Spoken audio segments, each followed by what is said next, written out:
Assalamualaikum viewers, this is Yasir Ansari and you are watching my YouTube channel. viewers एक बहुत interesting और बहुत बड़ी बड़ी तो खैर हाँ बड़ी ही न्यूज़ है। ब्रेकिंग में इसलिए नहीं बोलूँगा, थोड़ी एक दो दिन पुरानी हो गई है। पहली न्यूज़ जो दूसरी न्यूज़ है वो थोड़ी सी ब्रेकिंग न्यूज़ है।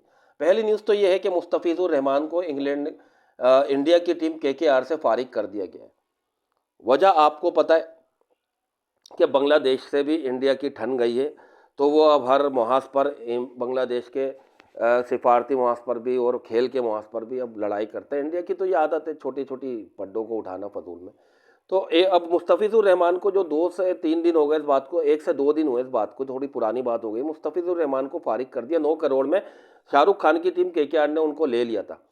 अब इस पर ब्रेकिंग न्यूज़ ये है कि एक तो शाहरुख खान को गद्दार करार दे दिया गया है।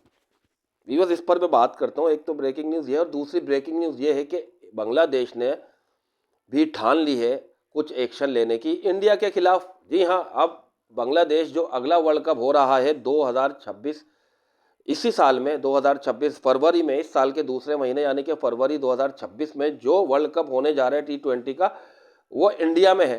पाकिस्तान तो अपना मैच 1 साल पहले ही करवा चुका है कि न्यूट्रल ग्राउंड पर आप भी खेलो हम भी खेलेंगे। अब बांग्लादेश भी उसी तर्ज पर क्रिकेट इंडिया से खेलने जा रहा है और इसके बारे में आईसीसी को खत लिखने वाला है। बांग्लादेश ने ये सोच लिया है।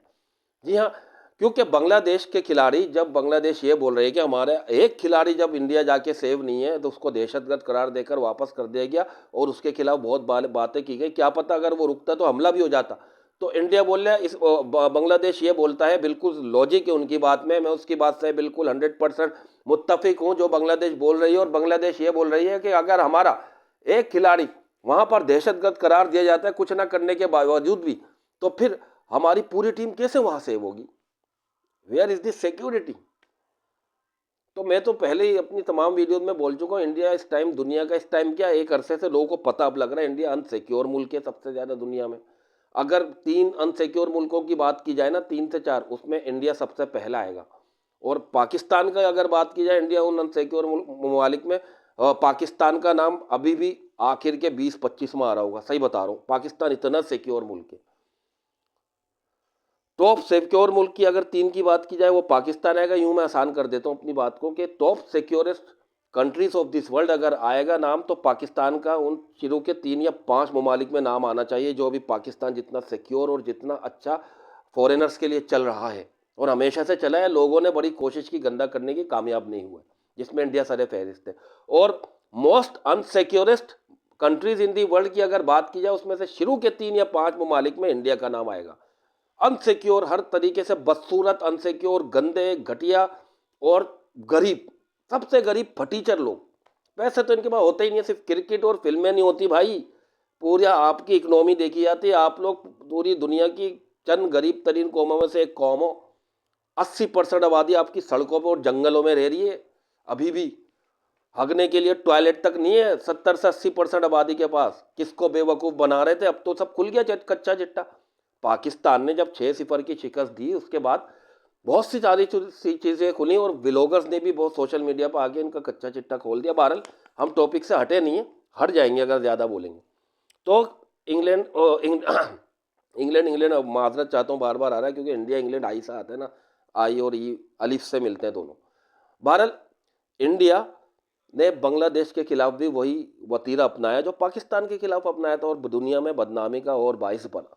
मोदी हुकूमत इंडिया के लिए और बदनामी का बाइस बनी क्योंकि बांग्लादेश के खिलाफ खेलने से इन्होंने मना किया। किसकी टीम पर आया गद्दारी का इल्ज़ाम? किस पर लगा? शाहरुख खान पर। किसकी टीम पर इल्ज़ाम आया? शाहरुख खान की टीम केकेआर पे कि उसने मुस्तफिजुर रहमान को लिया क्यों था। अब गाइस मैं आपको बताता चलूँ, ये जितनी भी केकेआर और जितनी भी टीम्स है पहले बीसीआई मुंतखब करता है, बीसीसीआई, भारतीय क्रिकेट काउंसिल, ठीक है, इंडियन क्रिकेट काउंसिल जो है, ठीक है, ये सबसे पहले बीसीसीआई और इंडियन क्रिकेट काउंसिल जो भी होता है इनका, वो मुंतखब करता है कि कौन खेलेगा, वो डन करता है। और मुस्तफिजुर रहमान तो पहले भी मुंतखब हुए हुए थे, वो मोदी हुकूमत जी बीसीसीआई ने अप्रूव किया हुआ था उनको। इसमें शाहरुख की क्या गलती है? अब उन लोगों से कोई ये पूछे कि भाई हुकूमत से जाके सवाल करो, गद्दार तो हुकूमत को बोला आप, शाहरुख को तो बाद में बोलोगे। बहरहाल शाहरुख खान बहुत घुस रहे थे ना, घुसो भाई घुसो। देखो ये है सेक्युलर कंट्री ऐसे होते हैं। अबे भाई पाकिस्तान से सिक्योर कोई मुल्क नहीं है। बहरहाल मैं आपसे बात कर रहा था फिर दूसरी बात कि यही जो है ना, इसी हुकूमत में शाकिब उल हसन बांग्लादेश के खिलाड़ी हैं, वो खेल रहे हैं इंडिया की तरफ से। जी हाँ, मुंबई एमिरेट्स। क्योंकि वो किसकी टीम है पता है? अंबानी की टीम है। जी हाँ भाई, मतलब देखें कितना बड़ा तजाद और तासुब खुलेआम मुसलमानों से, खुलेआम। क्योंकि शाहरुख खान मुसलमान है और मुसलमान की टीम है केकेआर। उस पर तो इल्जामात इंडिया में लग रहे हैं और मीडिया उसको उछाल रहा है कि और लोगों को पता लगे। मुंबई एमिरेट्स का नहीं बता रहा, जिसमें शाकिब अल हसन अभी भी बांग्लादेश का खेल रहा है। अबे निकालो उसको भी। मतलब मैं तो ये बोल रहा हूँ, अगर नहीं निकालो वैसे किसी को क्रिकेट का इससे कोई ताल्लुक नहीं है, मगर आप लोग तो छोटे लोग हो ना। आप लोग की इंडियंस की सोच छोटी होती है, जाहिल अवाम है, पढ़ी लिखे है नहीं, और गरीब ऊपर से गरीब। पढ़े लिखे इक्वल्स टू हर तरीके से बदनाम। तो ये बदनाम कौम है हर तरीके से, और फटीचर जिसको बोलते हैं। तो शाकिब उल हसन पर इनको ये बातें याद नहीं आ रही। क्यों? वो अंबानी की टीम है मुंबई एमिरेट्स, जिसमें वो मौजूद है। जी हाँ व्यूअर्स, ये समझने की बात है, ये पॉइंट है, ठीक है। और इसी मोदी हुकूमत में जयशंकर ने विजिट किया, खालदा जिया बांग्लादेश में विजिट भी करके आया अभी, ठीक है। उनके राइट्स के लिए जो आए थे ये अपने खालदा जिया के, कौन? जयशंकर, इंडिया के मोदी हुकूमत में।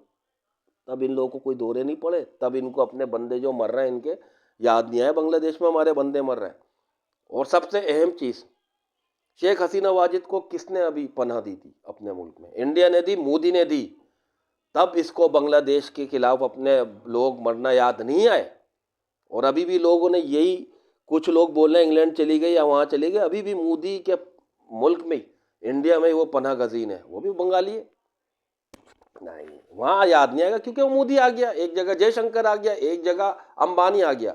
फंसा कौन? शाहरुख, क्योंकि वो मुसलमान है, नाम का मुसलमान है वो। फिर भी भाई वो नाम का मुसलमान है, मगर मुसलमान है। इन लोगों को तो चाहिए कोई ना कोई इशू।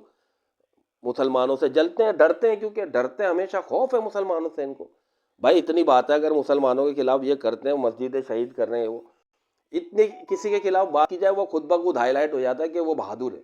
मुसलमान तो बहादुर कौम रही है, तो ये डरते हैं मुसलमानों से। इनको बना के हमने दिया इंडिया, 1200 साल हुकूमत की हमने इनके, तो ये जलते हैं क्योंकि गुलाम रहे हमारे भी एक टाइम तक। जी, हिंदुस्तान अब गुलाम रहे हो मुसलमानों के एक अरसे तक। बहरहाल ये मैंने आपको 4-5 चीज़ें बता दी। ये एक वहाँ के जर्नलिस्ट हैं नीमो यादव, उन्होंने अब ट्वीट किया था, मैं वो भी वीडियो पे चलाऊंगा इंशाल्लाह। तो ये तो सिर्फ एक ही ट्वीट है, ऐसा बहुत सारे ट्वीट से भरा पड़ा है इंडिया। वहाँ ही के लोग बोल रहे हैं कि मोदी हुकूमत को शर्म आनी चाहिए ऐसे इकदाम करते हुए। शाहरुख को गद्दार करार दे दिया, और जिसमें गलती शाहरुख की बाद में, बल्कि है भी नहीं, क्योंकि मुंतखब तो बीसीसीआई ने की ना। हुकूमत से सवाल करो, कोई नहीं कर रहा। कोई गद्दार नहीं बोलेगा मोदी को। क्यों? क्योंकि गौ माता का पेशाब पीते हो, उनका गोबर खाते हो, तो गोबर और पेशाब इनके दिमाग में भरा हुआ है। सीधी सी बात है, पूरी दुनिया बोल रही है। इनको देखकर लोग नाक पे हाथ रख लेते, घिन आती है इनके पास से, इनका नाम लेते हुए डरते लोग कि कहीं नापाक ना हो जाए, मुंह गंदा ना हो जाए, बदबू ना आ जाए हमारे अंदर, समा जाए इनका नाम लेने से भी। इतने बुरे बुरे नाम, एक तो शक्लें इतनी घटिया इनकी, बदसूरत तरीन कौम। आधी दुनिया मान गई है मेरी ये बात, आधी दुनिया भी मानेगी कि सबसे बदसूरत कौम इंडिया है। क्योंकि ना इनको खाना पीना तो लगता नहीं है, काले ही हैं, शदीद काले, हड्डियां इनकी नहीं, खत्म बिल्कुल हर तरीके से। इनके जो अमीर तरीन लोग भी है वो भी आपको गरीब, गिरे हुए, लागर, ज़ईफ लगेंगे, बुढ़े। तो ये तो हाल है। तो इन्होंने बंगालियों, बांग्लादेश से बेचारे एक शरीफ मुल्क है, उनसे भी इन्होंने पंगा लिया। तो बहरहाल मेरा चैनल तो ही पॉलिटिक्स भी है, ज़्यादा क्रिकेट थोड़ा पॉलिटिक्स, तो भाई मेरी वीडियो में दोनों चीज़ें होती हैं और रहेंगी। बहरहाल ये थी मेरी आज की वीडियो, और किस तरह तासुब इंडिया हुकूमत मुसलमानों से स्पेशली करती है, वो आप लोगों को दिखाना था। वो मैंने इस वीडियो के थ्रू आप लोगों को मैसेज दे दिया। जिसको जो कमेंट करना है करे, ना करे तो ना करे। ये थी मेरी आज की वीडियो। मिलते हैं नेक्स्ट वीडियो के साथ, तब तक अपना और अपने आसपास के लोगों का बहुत ख्याल रखिएगा। अल्लाह हाफिज़ व्यूअर्स।